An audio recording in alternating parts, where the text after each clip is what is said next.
aqui desde Alagadiço. Depois que Lampião morre, Curisco ainda fica com o grupo dele agindo, depois acaba. O outro grupo depois de Curisco foi Ângelo Rock. Acaba o grupo de Ângelo Rock em 1940. O cangaço dá uma esfriada na década de 40, entra na década de 50. Aí começam outros personagens, com um cangaço muito próximo do jagunço. Aí começam grupos como de Floro Gomes Novaes, grupos como de Vilma Gaia, grupos como de várias famílias que ainda tem ação aí na região mesmo do Pajeú até o Rio Grande do Norte. E o cangaço não acabou não, meu amigo.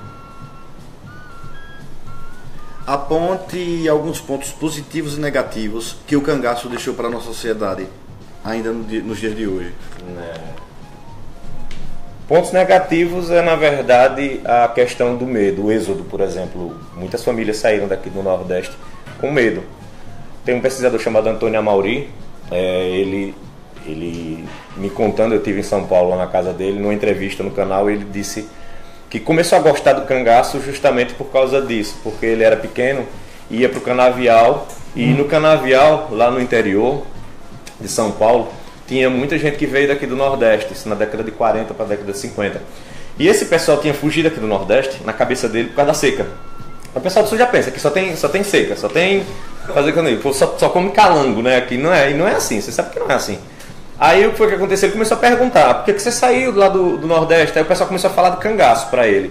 Aí começava, cangaço, quem? Lampião, e quem mais? Não sei o que, porque matou minha família e tal. Então assim, um dos grandes pontos negativos da questão do cangaço foi justamente o medo, o terror, que foi tocado, o terror. Porque se existe um negócio horrível dentro de uma sociedade é você ter medo. Você viver com medo. Você está dentro da sua casa com medo, sabendo que hora ou outra alguém poderia entrar. Pode não entrar, pode não vir nunca. Mas o fato de você viver com medo, e a sociedade vivia com medo. Com medo dos cangaceiros. A mídia, ela batia muito nisso, assim, tipo... Eu desvendei um mistério, fui até a Ribeira do Pombal e consegui uma fotografia do bando Lampião posando aqui na praça e o povo sentado aqui na calçada, batendo papo, conversando como se não tivesse ninguém ali. Aí contradiz com aquela ideia que quando o Lampião chegava o povo tudo corria. Com o tempo o povo começou a ficar com medo. Eu acho assim que esse medo foi o ponto negativo. O ponto positivo, e aí já é muito controverso, o ponto positivo do cangaço é justamente a iconografia que o cangaço nos traz, com relação à indumentária, com relação a cinema, com relação à própria literatura, com relação a artesanato. Recentemente eu tive com o Nininho, de vez em quando a gente chega lá no Alto do Moura, lá em Caruaru, a gente tem muitos amigos lá, e a gente chega nos lugares lá para vender, você vê só lampião montado a cavalo, é lampião com arma, é o grupo de lampião tudo em barro, e aquele monte de turista, todo mundo comprando. Aí você chega aqui em Canindé e você já vê aquele monte de ônibus turista tal, é a Rota do Cangaço, é isso, é aquilo. Aí você chega na livraria e você vê os livros mais vendidos. O personagem mais biografado, o segundo personagem mais biografado da América Latina é Lampião, só perdendo para Che Guevara. Você tem uma ideia da dimensão. Hoje o Nordeste, tudo bem, a pessoa fala no Nordeste, a criminalidade, que o cangaceiro, mas ao mesmo tempo também todo mundo quer criticar o cangaço, mas na hora da quadrilha junina todo mundo quer se vestir de cangaceiro. Quando tem uma coisinha, todo mundo cangaceirinho, toda quadrilha tem seu cangaceirinho. Quando vai assistir filme, tem filme de cangaço, todo mundo quer assistir e tal, e tal, e tal. Criticar, vai ler livro, gosto de ler livro de cangaço, e ao mesmo tempo, ou seja, é a mesma moeda, velho. É a mesma moeda, porque eles mataram, pitaram e bordaram. E ao mesmo tempo as pessoas têm esse fascínio. Eu não sei se um pouquinho, podemos dizer assim, de síndrome de Estocolmo, por parte da população, que também existia muito, mas no geral é o fascínio mesmo iconográfico que aquilo ali desperta. É o fascínio pelo, podemos dizer assim, é o fascínio pelo estranho que as pessoas têm. Eu tenho fascínio pelo estranho. Tem. Quem não tem, né? Curiosidade, todo mundo tem, né? Boa noite, sou Luana Santana, estudante de letras. Robério, a partir de suas pesquisas e viagens, qual a maior relação do cangaço com o sertão? Rapaz, tudo, porque todo lugar que eu chego, mas é uma ótima pergunta, porque todo lugar que a gente chega, nós encontramos vestígios ainda do cangaço dentro desse sertão. sejam por parte de parente, a questão o vaqueiro mesmo. Eu acho que um dos maiores símbolos ainda que a gente consegue ainda sentir o cangaço, mesmo quando a gente viaja aí pelo sertão, é justamente o cangaceiro. A comida mesmo no sertão, você chega nos lugares mesmo assim, você vê aquele bode assado inteiro. Assado não, ele inteiro secando aqui ao sol, do mesmo jeito que você tinha na época do cangaço. A musicalidade mesmo, principalmente a musicalidade, você chega nos lugares, tá lá um forrozinho pé de serra, o pessoal tocando. Então assim, o sertão, ele ainda não mudou. Entendeu? Não mudou, não tem muita coisa. A gente chega, tem cidades povoadas, a gente chega em determinados lugares, aquelas mesmas casas com as mesmas pessoas. Eu acho que se você fechar os olhos, você esquecer que você está naquele lugar ali, você pensa que você está lá na época mesmo do cangaço, só esperando a ordem do cangaceiro mesmo chegar na sua frente e cometer alguma coisa, como acontece algumas vezes, por exemplo, a questão da violência, que é um ponto interessante que se assemelha muito ainda. A violência está demais. Não foram raras as vezes que a polícia veio em cima da gente e tudo, para carro, ficar olhando, procurando, querendo saber o que a gente estava fazendo ali naquela cidade e tudo. Assim, é perigoso, mas ao mesmo tempo ainda vale a pena.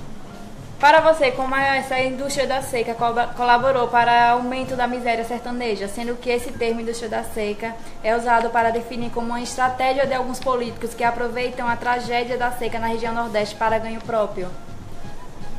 Então, no século XIX, nós tivemos um grande comandante aqui no Brasil, muito injustiçado, e as pessoas nem se tocam da importância para o Nordeste. O Nordeste devia tomar muita vergonha e para botar uma estátua desse personagem aqui.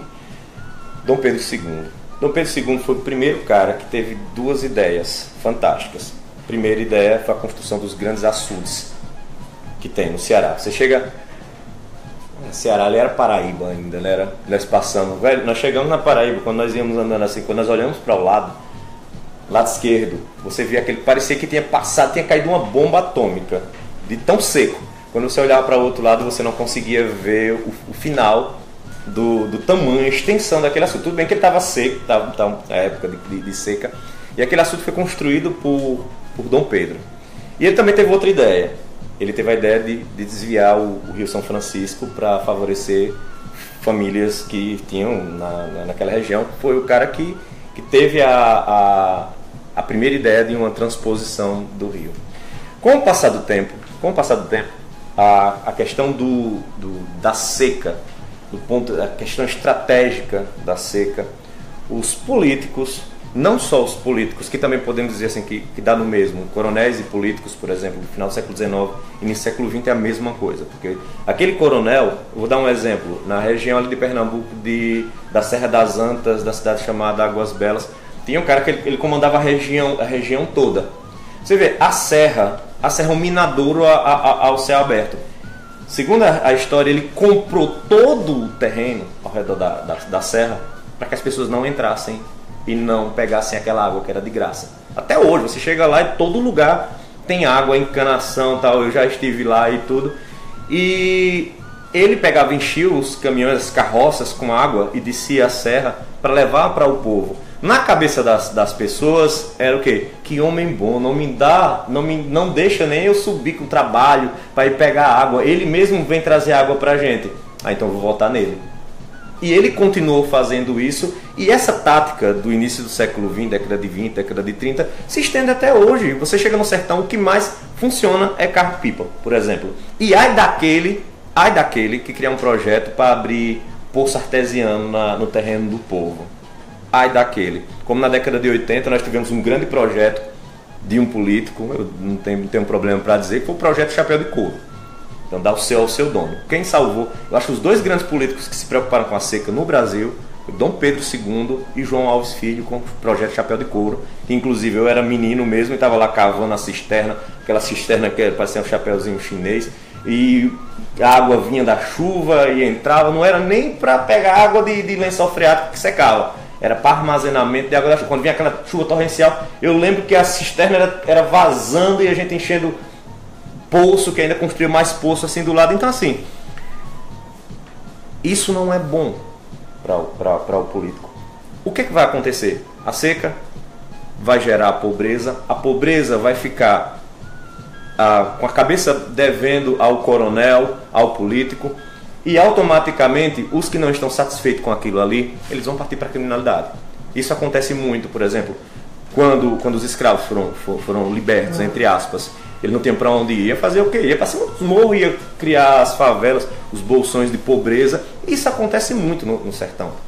E ficam à mercê de um político. E infelizmente, isso vai acontecer, vai continuar acontecendo e que a gente vai ver mesmo por aí.